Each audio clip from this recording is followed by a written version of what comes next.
سلام علیکم برادران. من در یوتیوب بسیار ویدیوها رو دیده بودم که وای فای بیز لیمیت استفاده بردن ممکن است، اما بعضی ها در کامنتر نویسندن که برای مثلا اگر ما از خانه برایم دیگر ما اینترنت کار کردن نمیتوانیم یا اینکه ما باید یگانجا گپ زدن نمیتوانیم.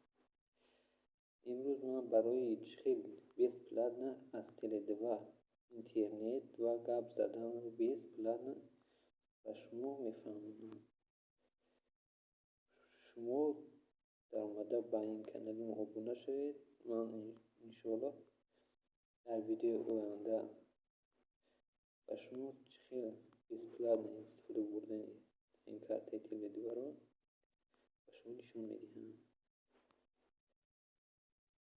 برای این ویدیو رو پدیلیست کنید، لایک گذارید، پادپیسات کنید، حتما در کامنتری فکرهای خودتون رو نویسید.